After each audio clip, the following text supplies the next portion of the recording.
Selamat datang kembali di mata kuliah atau materi online IT for Marketing. Saat ini kita ada di bab mengenai advert game.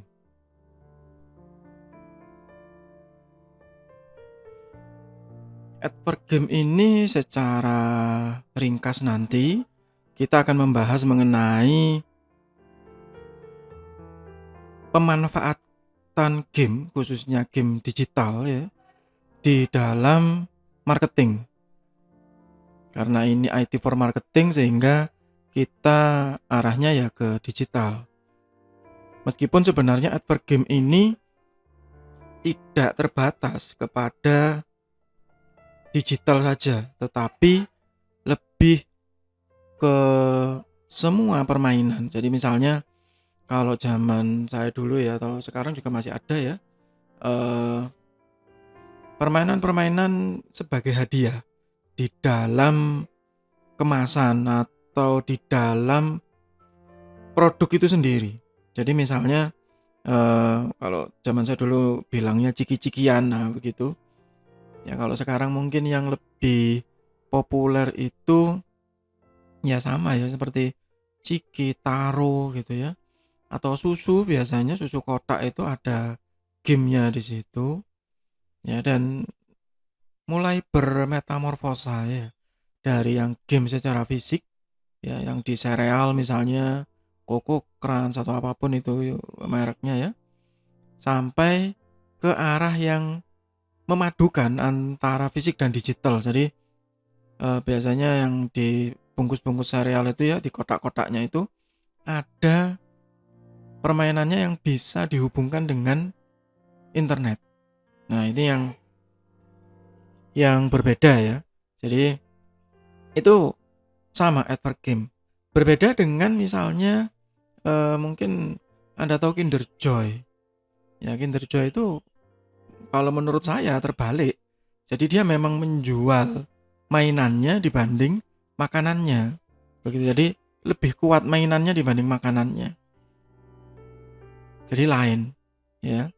Tapi kalau ini memanfaatkan permainan untuk pemasaran dalam bentuk, kalau di sini ya digital gitu ya. Tapi kalau secara umum advert games itu ruang lingkupnya lebih luas. Ya, entah itu dari iklannya, dari kemasannya, atau sesuatu yang diselipkan di dalamnya, itu sudah termasuk dalam lingkup advert game. Nah, kita di sini membahas mengenai advert game yang ada di dunia digital. Itu kenapa saya mulainya dari digital gaming. Jadi ya secara umum ya digital gaming mulai dari revolusi industrinya itu mulai banyak pada saat alat elektronik yang bisa interaktif itu mulai dimanfaatkan. Jadi mulai awal komputer ya. Kalau cerita sejarah mungkin saya tidak masukkan semua di sini. Begitu. Ya, mungkin saya melalui masa-masa itu ya. Mulai dari handphone yang ya masih grey ya, bukan hitam putih tapi grey, yang mainannya hanya Snake itu. Kemudian dari komputer yang mainannya hanya hitam putih, Pong gitu ya. Saya masih mengalami itu sampai ke ya yang mulai agak-agak berwarna Tiger. Kemudian asal muasalnya FIFA. Ya, masih mengalami semua itu. Nintendo zaman awal-awal begitu ya. Sehingga akhirnya leisure time ya, waktu untuk bersenang-senang itu dianggap penting. Kenapa kok dianggap penting? Karena itu tadi ada revolusi industri. Orang semakin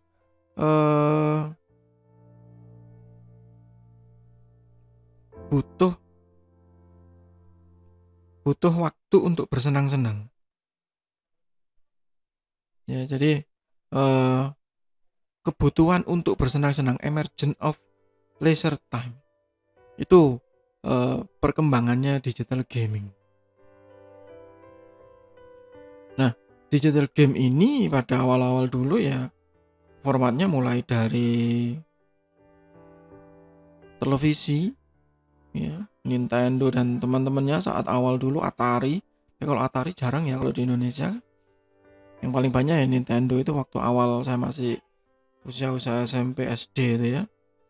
Itu televisi, kemudian handheld device, Game Watch dan teman-temannya begitu, dan berkembang ke mana-mana akhirnya. Kemudian akhirnya komputer, ya. Saya masih masih mengalami semua itu dari mulai membuat yang bentuk teks yang sampai ke level grafik, dan saat ini juga mulai bukan berevolusi ya, saya bilang berevolusi begitu sampai ke arah yang sangat sophisticated ya, sangat baik, sangat bagus, dan berkembang menjadi internet stream, dan akhirnya menjadi online game yang sekarang sudah mulai nggak karu-karuan itu ya formatnya dan berbagai macam. Itu yang kita alami gitu ya di perkembangan digital gaming. Karena dia mulai masif, maka orang mulai berpikir, ini yang di digital gaming ya, mulai berpikir kenapa kita tidak memanfaatkan game itu untuk iklan. Ya, sejak zaman awal, sejak zaman pertama-pertama ya, misalnya Nokia itu sudah mulai menyisipkan itu. Kemudian FIFA ya.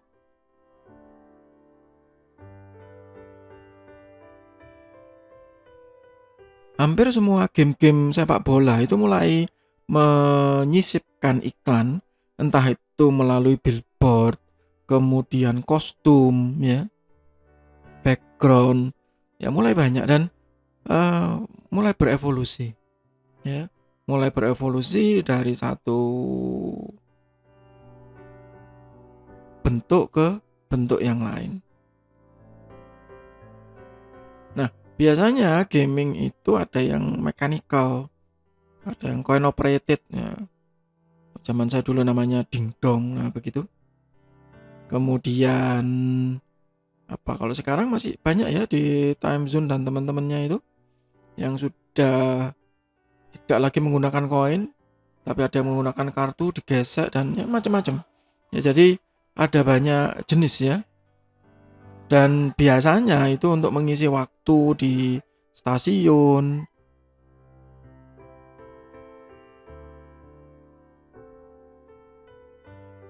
di hotel, di lobi ya.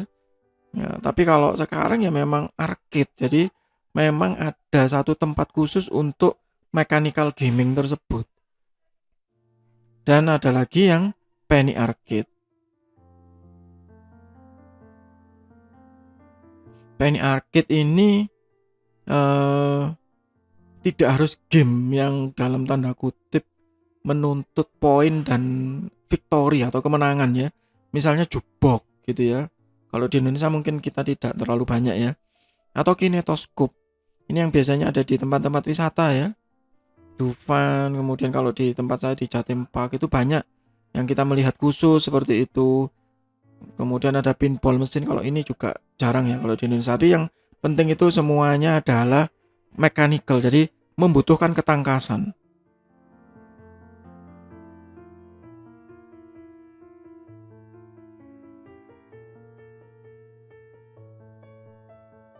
Dan akhirnya mengarah ke electronic gaming and advertising, bahwa game itu tidak harus membutuhkan ketangkasan. Bisa juga hanya berpikir dan ketangkasannya atau gerak tangan ya yang untuk memainkan itu tidak terlalu banyak, tapi lebih banyak berpikir. Ya, pada saat saya bilang banyak berpikir, mungkin banyak orang yang akan mengasumsikan ke misalnya catur begitu ya. Ya tidak harus sih ya.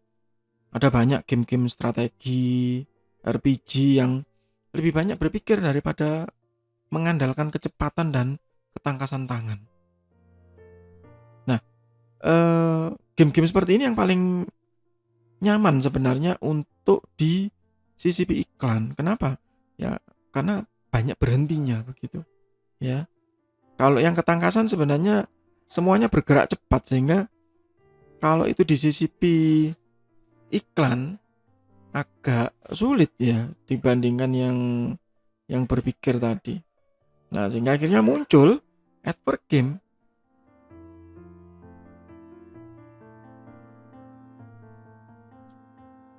Ad per game bisa jadi video game, tapi bukan hanya video game ya. Bisa juga komputer game, bisa juga mechanical game, apa saja. Created for purely promotional purposes. Jadi yang dibahas kalau kita ngomong ad per game itu sebenarnya itu memang game yang ditujukan untuk iklan, untuk memasarkan sesuatu. Tapi faktanya tidak begitu.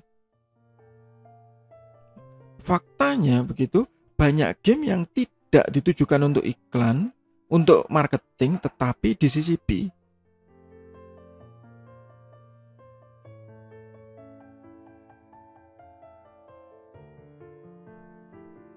Atau orang biasanya menyebut in-game advertisement.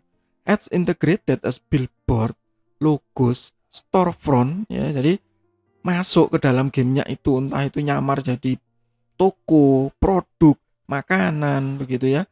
Atau kalau di game-game sepak bola ya, FIFA, PES dan teman-temannya itu nempel di kostum, nempel di billboard, ya, nempel di intro. Nah, begitu.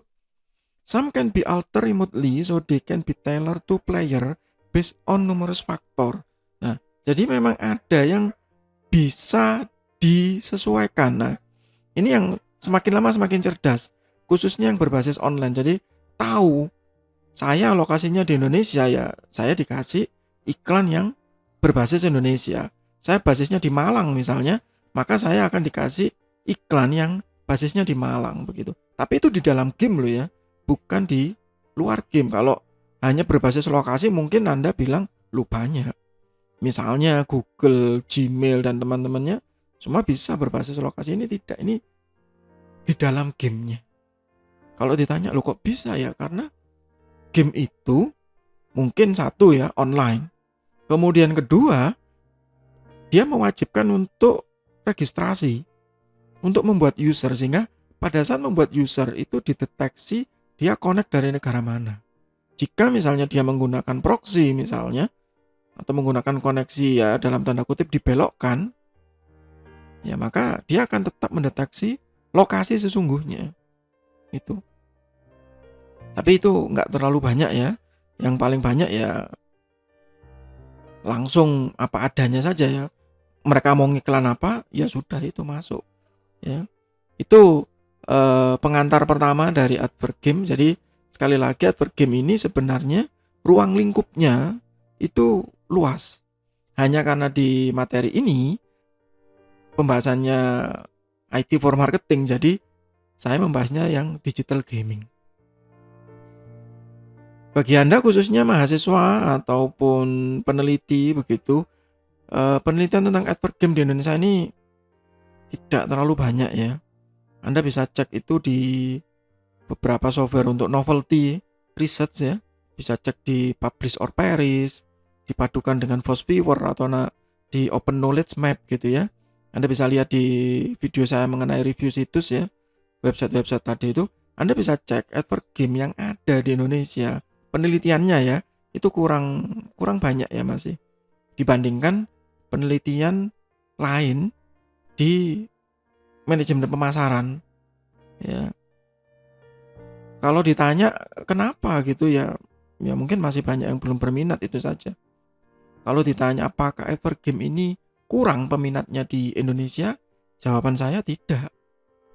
Advert game ini untuk generasi-generasi muda sekarang dan anak-anak itu sangat baik ya prospeknya.